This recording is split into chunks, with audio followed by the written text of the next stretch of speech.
Africains, Africaines, bonjour. Ivoiriens, Ivoiriennes, bonjour. Nous sommes aujourd'hui jeudi 7 mai et je vous souhaite la bienvenue à votre émission Jeudi Boineti. Nous sommes aujourd'hui jeudi 7 mai 2020. Je te souhaite la bienvenue, mon frère. Je te souhaite la bienvenue. Pardon, ma soeur. Désormais, comme j'ai déjà dit, mes vidéos seront exclusivement présentées sur ma chaîne YouTube Eben Boigny officiel, à laquelle je t'invite à t'abonner pour pouvoir suivre toutes les vidéos qui seront mises en ligne. N'oublie pas de cliquer sur la petite cloche qui te permettra d'être informé chaque fois qu'il y aura une vidéo en ligne. Dans tous les cas, il faudra prendre rendez-vous sur ta chaîne chaque jeudi parce qu'il y aura une vidéo postée.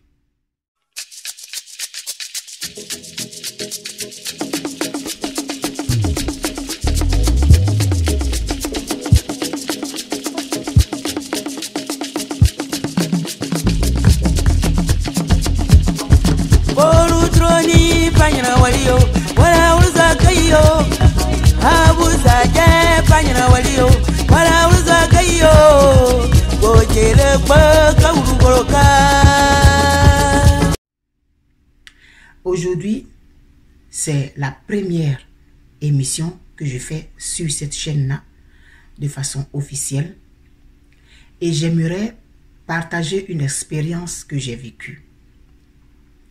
Il y a des choses dans la vie qu'on apprend dans les livres, mais il y a des choses que la vie même nous enseigne. Et les expériences des autres doivent nous permettre d'avancer. Quand nous sommes dans une situation et que nous rencontrons quelqu'un qui a déjà vécu une situation similaire, on se dit, mais si la personne a réussi à passer le cap, c'est que je suis capable aussi. Aujourd'hui, mon message va s'adresser particulièrement à mes sœurs. Mais j'aimerais que mes frères écoutent aussi, parce qu'ils auront beaucoup de choses à apprendre. Je disais donc que je vais raconter ma propre expérience que j'aimerais partager avec vous. Nous rencontrons des gens sur les réseaux sociaux. On ne sait rien de leur parcours, on ne sait rien de leur vie, on ne sait rien de leurs blessures passées. Mais c'est le parcours d'un chemin de vie qui fait de nous ce que nous devenons à la suite. Les événements que nous traversons doivent nous booster, doivent nous permettre d'avancer et non de reculer, et non de nous auto-flageller. Je suis Eben Boigny, votre éveilleuse des consciences. Mais pour que aujourd'hui je devienne Eben Boigny, éveilleuse des consciences, il a fallu que j'ai un chemin particulier. Chacun a un chemin particulier. Chacun est unique en son genre et chacun a des talents, a des dons avec lesquels il vient au monde. J'avais 22 ans quand je suis tombée enceinte de mon premier fils. C'était en 89. Quand j'ai donné l'information à mon copain de l'époque, la première chose qu'il a eu à me dire, mais tu n'as pas pris tes précautions? C'est-à-dire, j'étais responsable de cette situation, de facto. Et c'est comme ça que nous fonctionnons dans notre société. La femme est responsable de tout ce qui est mauvais. Quand c'est bon, c'est l'homme. Quand le couple ne marche pas, on dit que c'est la femme qui est responsable. Quand le couple ne fait pas d'enfants, c'est la femme qui est responsable. Quand un malheur arrive au mari, c'est la femme, c'est la faute de la femme parce qu'elle ne porte pas bonheur. Quand la belle famille vient fatiguer la femme dans son couple, c'est la femme qui est responsable. Quand rien ne marche, c'est la femme qui est responsable. Il faut que nous essayions de changer cette façon de voir, que nous essayions de changer cette façon de mettre une pression sur les épaules des femmes dans nos sociétés. Et c'est cette façon de fonctionner qui pousse beaucoup de femmes à faire beaucoup d'erreurs à cause du regard des autres, à cause du regard des hommes, mais aussi à cause du regard d'autres femmes qui sont impitoyables vis-à-vis de celle qui a eu le malheur de tomber. Je me suis retrouvée donc enceinte et l'auteur de la grossesse a trouvé que je n'avais pas pris de précautions. C'était donc ma faute. Il fallait se débarrasser de cet intrus qui venait déranger ses plans. Mais quand on a des rapports sexuels, ça entraîne un enfant. C'est la responsabilité des deux de prendre des précautions.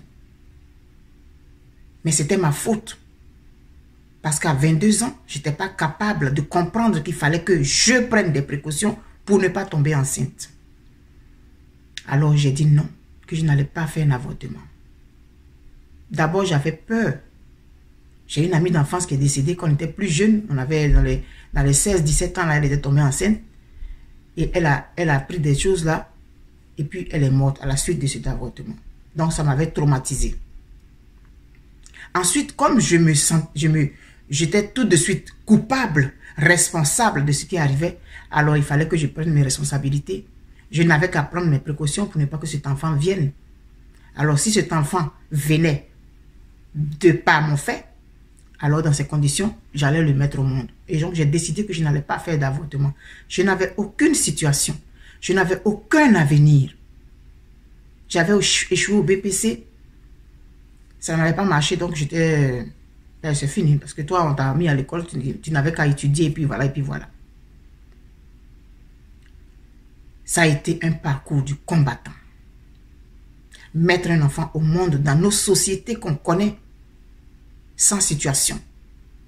Et au sein, bon, on disait déjà que j'étais fini. Il y a un terme dans notre ethnie, là, quand on dit que tu es fini, là. Il y a Wusu.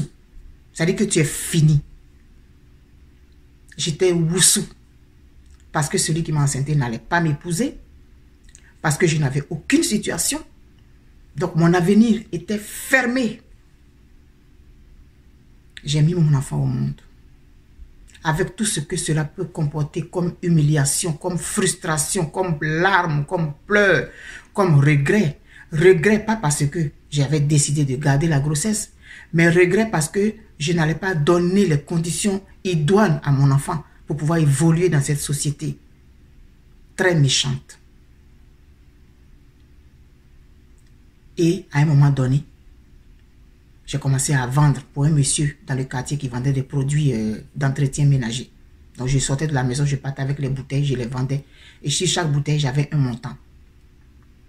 Le père, il a fait ce qu'il pouvait au début, en tout cas.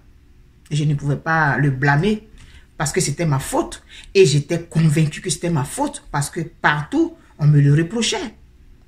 Dans ma famille, ça n'a pas été la fête. Quand on a constaté que j'étais enceinte, je trouve que c'est normal. Tu n'as pas de situation, tu n'as pas un avenir, tu ne vas même pas te marier. Comment est-ce que tu peux faire un enfant? Parce que dans nos sociétés, il faut faire un enfant quand on est marié. Ça pousse plein de jeunes dames qui ont déjà un enfant à se donner au premier venu et aller se mettre dans des couples pour ne pas qu'on les juge, pour ne pas qu'elles aient des enfants de pères différents. Une femme qui a 5 enfants de pères différents, c'est une prostituée. C'est une femme qui a un mauvais caractère. C'est une femme qui n'est pas bonne. C'est une femme qui est méchante. Mais un homme qui a 5 enfants de mères différentes, c'est normal, c'est correct. Il faut que nous changions cette façon de voir, cette façon de rabaisser les femmes, cette façon de mettre une pression sur les épaules des jeunes femmes. Des femmes qui sont poussées à l'extrême à cause du regard de la société. Elles se mettent dans des couples où elles souffrent, mais elles n'ont pas envie d'avoir des enfants de pères différents. Parce qu'elles ont commis l'erreur de faire un enfant dans leur jeunesse. J'ai tenu bon. Par un concours de circonstances, la vie m'a donné ma chance et j'ai repris les études. Je suis allé chez ma soeur à Boaké qui était professeure. Et elle a payé mes cours de secrétariat. La première partie. J'ai eu mon BEP. J'ai eu mon bac. grâce à une autre circonstance de la vie. Et je suis arrivée à l'INSET. À un moment donné, j'étais obligée d'envoyer mon enfant chez ma mère pour que je puisse aller à l'école tranquillement. Mais je sais, pour celles qui ont vécu ce dont je parle, vous savez ce que c'est que de se séparer de son enfant par un concours de circonstances de la vie. Ça a été des nuits de pleurs d'être séparé de mon enfant à 3 ans. L'enfant qui n'a pas demandé à naître, qui est venu au monde parce que je n'ai pas été responsable, parce que j'ai été idiote. Cet enfant, il fallait que je m'en occupe. Mais cet enfant m'a donné la force d'essayer de faire mon chemin aussi, de me faire ma place au soleil pour pouvoir lui donner un certain encadrement. Je suis restée 5 ans sans aller à l'école. J'ai fait un tour à l'école de théâtre. Mais l'enseignement général, j'ai fait 5 ans. Et j'ai repris, je suis allée en faire le secrétariat après l'année blanche. Et j'ai fait un parcours sans faute. Parce que cet enfant me boostait. Le souvenir de cet enfant et de ma mère qui n'avait pas de grands moyens me boostait. Et j'ai eu mon bac en 93. Le bac de Kipré, pour ceux qui savent de quoi je parle. J'ai eu ce bac-là. J'ai eu l'honneur d'avoir ce bac. Et je suis arrivée à l'INSET. J'ai fini, j'ai eu un travail.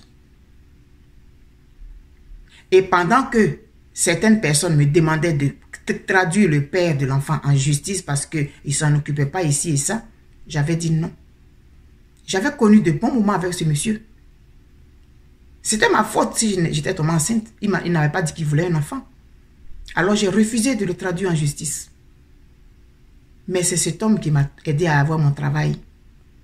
Parce que je ne lui avais jamais fait d'histoire. Parce que je n'avais jamais fait ce qu'on disait de faire. Malgré les raisons que j'avais de faire ci ou ça, je n'ai jamais fait. Parce que moi, dans ma conception, nous avons traversé des moments bien. Et c'était le père de mon fils. Je n'allais pas aller en justice avec le père de mon fils. Ça n'a pas été évident. C'est facile de résumer 10 années d'une vie en quelques mots. Mais ça a été parsemé de larmes, de frustration, d'humiliation. Mais je devais ça à cet enfant qui n'a pas demandé à naître, mais que j'ai accepté dès le jour où je me suis rendu compte que j'étais enceinte. Je l'ai accepté. Et je l'ai voulu. Après avoir constaté qu'il était à mon sein. Je ne l'avais pas prévu, mais je l'ai accepté. J'ai fait ce résumé-là assez rapide pour te dire, toi, ma soeur qui m'écoute, si tu es dans la situation que je viens d'énumérer, prends courage. Et vous, les autres qui êtes autour, qui poussez les jeunes filles à aller faire des avortements parce qu'elles ne sont pas mariées, elles deviennent la risée du quartier parce qu'on l'a enceintée, parce qu'elle a fait un enfant. Elle faisait le malin dans le quartier ici, une grossesse l'a calmée. Mais vous êtes méchants dans vos paroles. Est-ce que vous savez où vous poussez ces filles? J'aurais pu aller me prostituer. Ça aurait été la situation la solution la plus facile peut-être pour moi. Mais non, je ne l'ai pas fait. Et notre système d'éducation exclut tout de suite ces personnes qui sont sorties du chemin. Mais non. Il faut permettre à ces jeunes dames qui ont eu une sortie de route de revenir dans le chemin.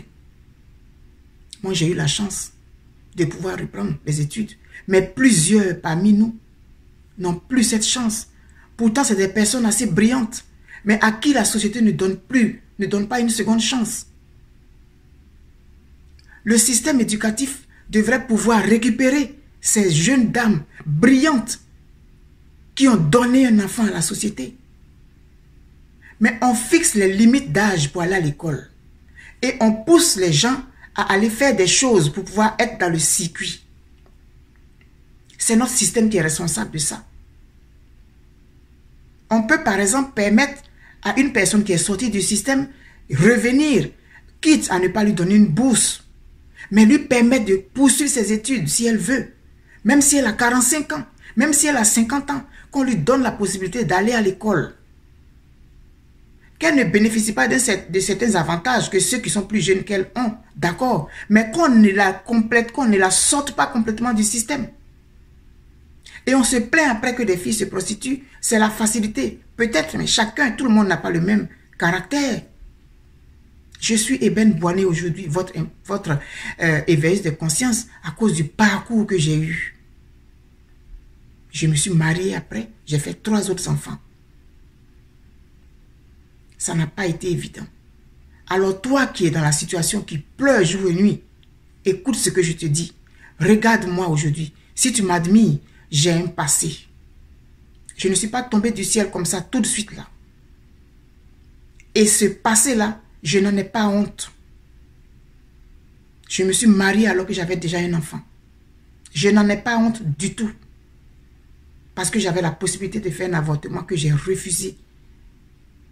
Et si c'était le seul enfant que la vie me donnait, quand j'allais être mariée, j'allais avoir une situation maintenant, je n'allais pas avoir d'enfant.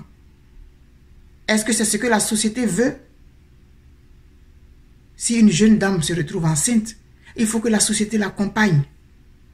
Parce que c'est un être humain qu'elle apporte. Mais on ne doit pas la crucifier, on ne doit pas la juger, on ne doit pas la mettre dans des carcans qui vont la ralentir. Elles sont pleines comme ça, ces jeunes dames qui auraient eu la chance d'exploser. Elles auraient explosé au niveau des études. Ça a été mon cas. Donc si ça a été mon cas, c'est que ça peut être ton cas, ma soeur. Battons-nous pour que nos systèmes éducatifs dans nos pays africains donnent la possibilité à celles qui sortent du système de revenir, qu'on leur donne la possibilité. Et ces nombreuses femmes monoparentales qu'on juge mauvais caractère, si elle avait un bon caractère, elle allait se marier. Mais pourtant, il y a des hommes qui ne sont pas mariés. Ceux-là, ils n'ont pas de mauvais caractère. Toi qui m'écoutes, dont la mère a souffert pour toi parce qu'elle s'est retrouvée enceinte à un moment de sa vie, mais qui a fait de toi ce que tu es aujourd'hui, rends-lui hommage.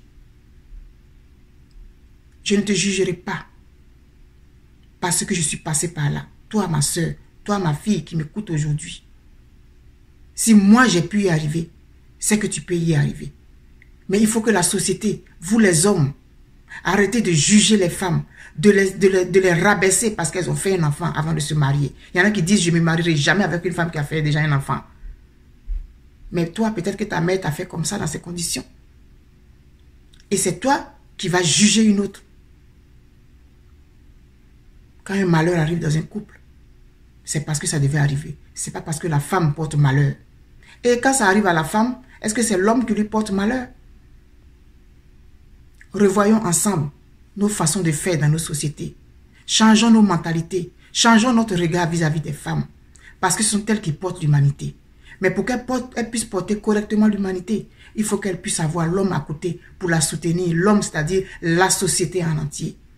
Ne pas se marier n'est pas une fatalité. Ce n'est pas la fin du monde de ne pas pouvoir se marier. Parce qu'on se marie puis on divorce.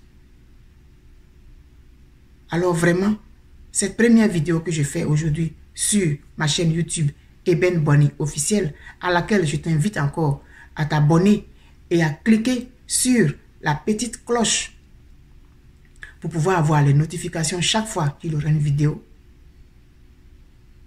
Je t'invite à pouvoir écouter les messages que nous donnons.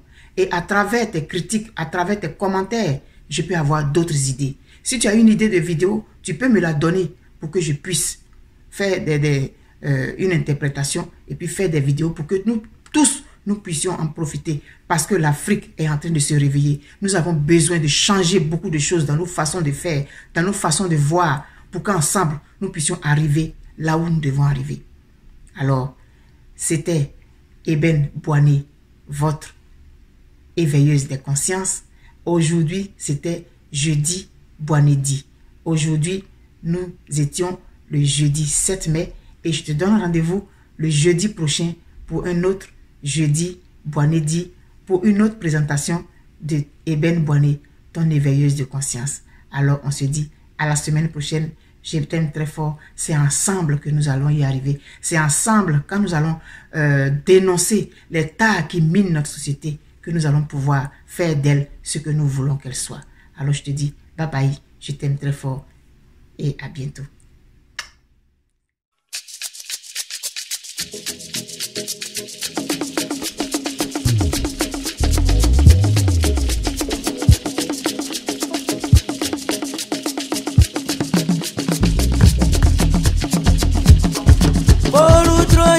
Panyana walio, wala uza kayo.